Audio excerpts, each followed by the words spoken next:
9:15 on the morning show with Jeff and Will. We are back, and joining us on this very cloudy Monday morning, it's Tina Traster, the editor-in-chief over at the Rockland County Business Journal. Good morning, Tina. How are you this morning?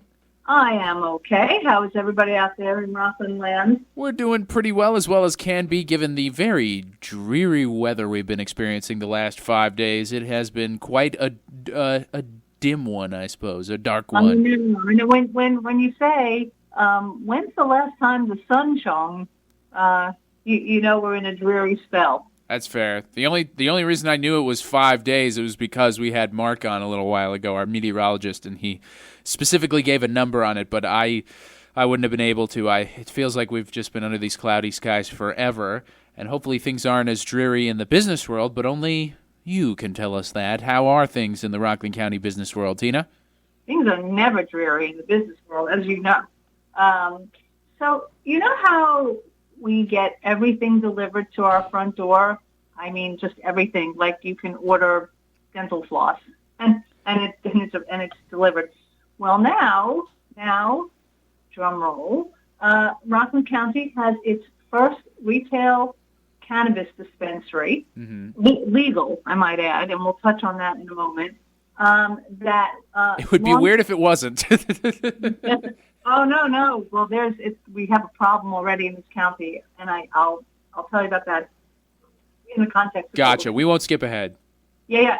So, no, feel free to break in and ask a question at any time or weigh in. We've got a few. We were brainstorming this morning live on the air, too. We had a couple questions about this, but please go on. Oh, yeah. Okay, cool. So essentially, as you know, the state legalized marijuana a few years ago, cannabis a few years ago. The process has been slow and torturous and has been bound up in all kinds of legal litigation challenges to the legalities of the law.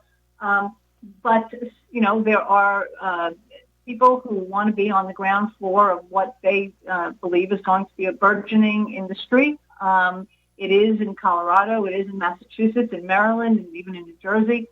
So here in New York, they're dealing with some legal challenges. But in Nyack, not in the village, but along Route 59, Seth Marks is in the process of getting his store opened up, which is going to be called Treetop Cannabis. That's slated to open in the spring. In the meantime, and what we wrote about, which we published yesterday, is that he's kicked off his home deliveries.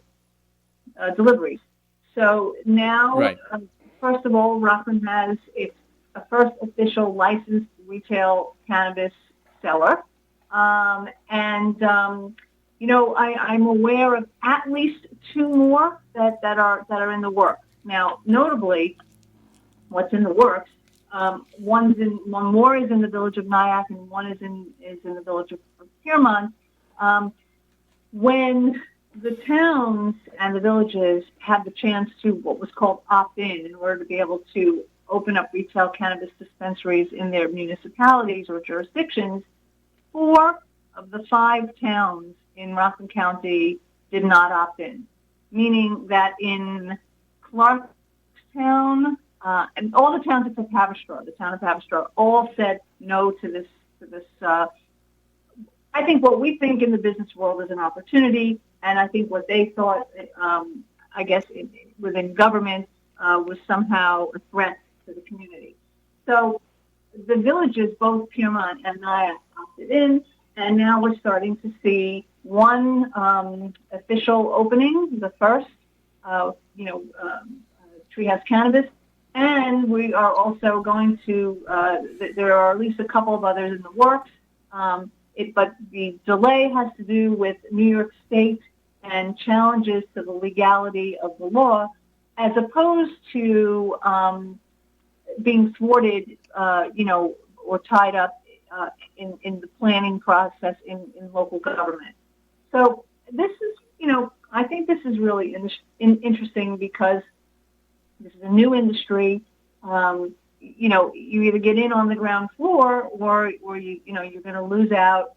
Newburgh opened up its first dispensary in Orange County also very recently, and also I believe has delivery. So it's going to start to dot the landscape. In the town of Great Barrington in Massachusetts, a handful of retail dispensaries opened up, and it's become, an attraction. It's become part of their tourism calculation.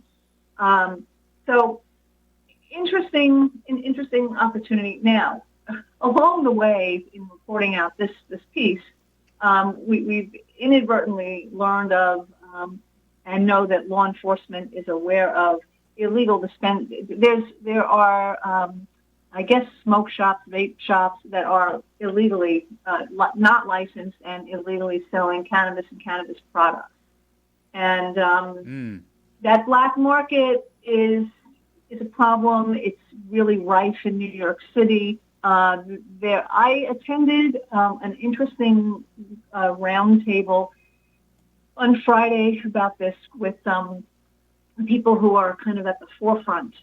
It was the Hudson Valley Economic Development Corp put on a roundtable, and I was lucky enough to go there and be there. And some of these would-be sellers are just frustrated about the pace of New York and all of the legal obstacles that have been in their way. But they're also very excited about a new industry. And while these people around this table are all on the legal track, their thought was is that really, the way to squelch the illegal market, the illicit market, is to hasten the licensing process and to get the industry established so that eventually the illicit market will be crowded out. Because I don't know if law enforcement can go after every single illegal dispensary, but I happen to know that some have been brought to the attention of law enforcement recently. We did just get a question in regards to a dispensary in Bardonia across the street from a CVS. Are you aware of that one? Is that That's medical. That's medical dispensary. Okay, so that's already been there. That's different. That's legit. That's long license. That's not a problem. That's all good. Okay. Actually, we wrote about that years ago.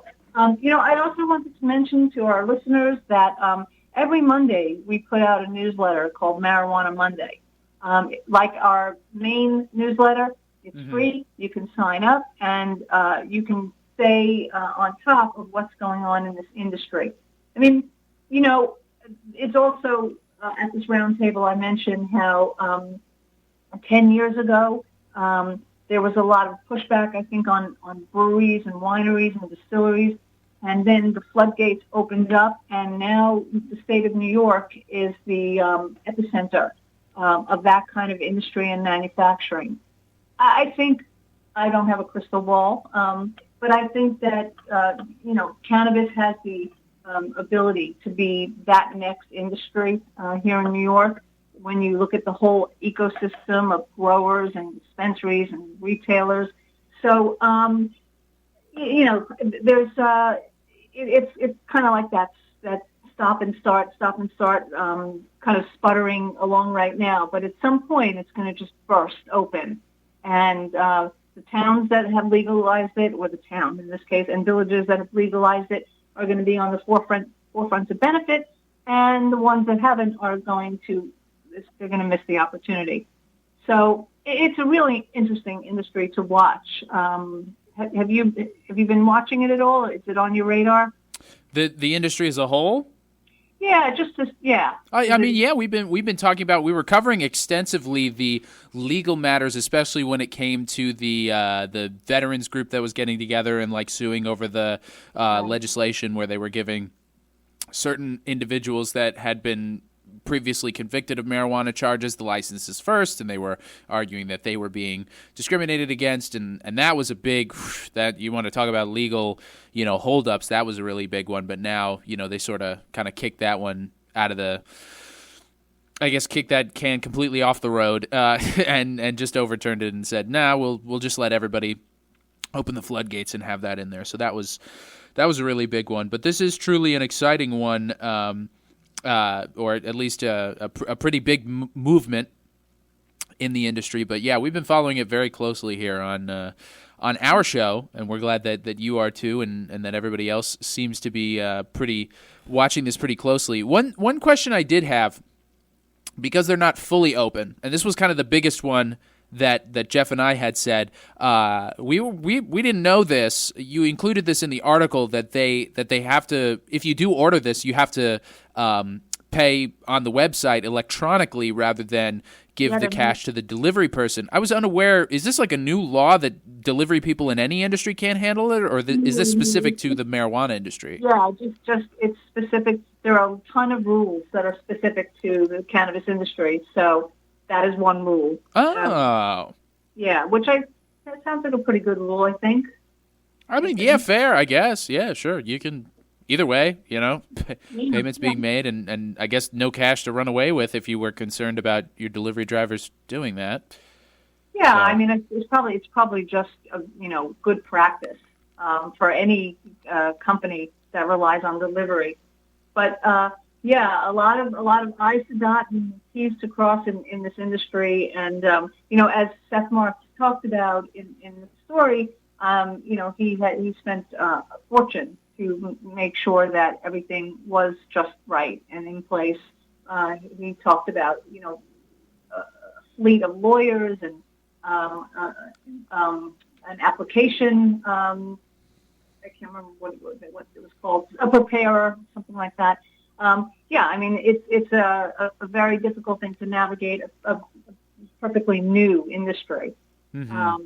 But these are the early pioneers, and I think the vibe I got in this roundtable that I was at is, these people are either going to, it's kind of the gold rush thing. These people are either the ones that are going to pan the gold, or they're going to lose their shirt if New York can't get it together, and these people are carrying the rents on properties and whatnot. So there's a lot of, I think that Seth Marks is very lucky to be out front on this, and I think what I heard from him just from day one was that there was great demand already, and it's really interesting. So there is potentially another dispensary coming to within the village of Nyack, and I think that we're watching to see if they get to open up down there.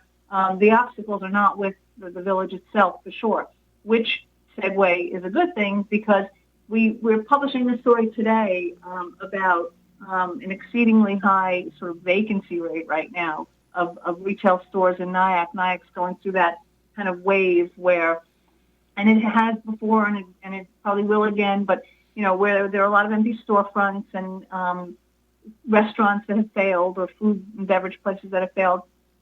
And again, this is an opportunity for to bring some diversity to the mixture of retail down in the village, as opposed to having this kind of overwhelming number of just bars and restaurants, and then when several go out, the village looks a little empty. So, for all these reasons, it's interesting. It's a new industry, and like I said, the villages that have opted in are going to be the ones that will, benefit from the economic catalyst that this can be to bring people around to. Not to mention, as the mayor of Nyack likes to say, that the cannabis. Well, if there were to be the lounges, which nobody has opted in on, that can only be good for the restaurants, given the what I'm told are the munchies after people indulge. So well, I was going to say, the restaurants might have an opportunity to come back, because if this thing goes through, Nyack is going to be a very hungry village pretty soon. So exactly. That's the thinking. Exactly. So, I mean, there is that. And you also said that there was what do you think the timeline, if it is approved, to get into Nyack and set up shop and open up their doors?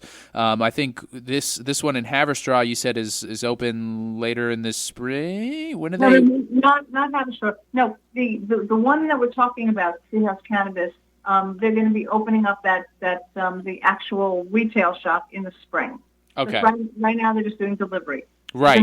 There's one slated on 9W in Piermont.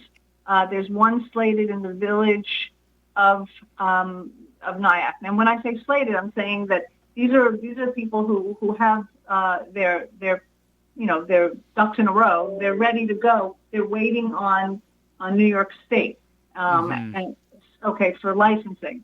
I don't know. I'm not sure. Recently, what was it that we report on? Recently we reported that the town of Haverstraw also passed a law to allow the lounges. So that's a big game changer too.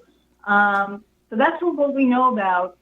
There may be other things, but I do believe that I'm 100% sure that Treetop Cannabis marks the first one that opens in Rockland County. Wow. So there might be others in the works in other villages that opted in, but for the most part, we know, for example, that we will not see a retail cannabis dispensary in the town of Clarkstown, or in the greater town of Orangetown, or in Ramapo. Right. Until or unless they reverse their position on this and opt in.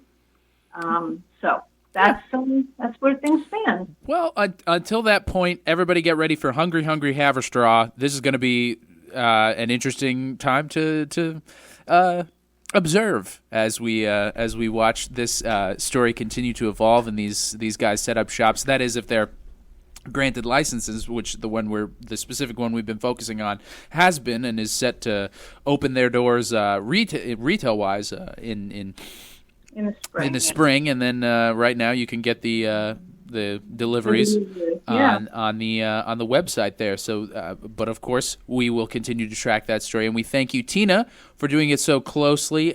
We do appreciate that, and all things Rockland County business that you do discuss with us via the Rockland County Business Journal. And if any folks out there right now want any more information on Rockland County business, visit their website. That's the RC Biz. That's RCBIZ Journal.com, rcbizjournal.com, or check them out on Facebook or Twitter. They got all the social medias, so we do appreciate you. Once again, Tina, thank you for joining us as you do every week around this time, and have a great week, and we will talk to you next Monday. All right, have a super week, and hopefully the sun will shine. Yes, we look forward to that hopefully soon as well.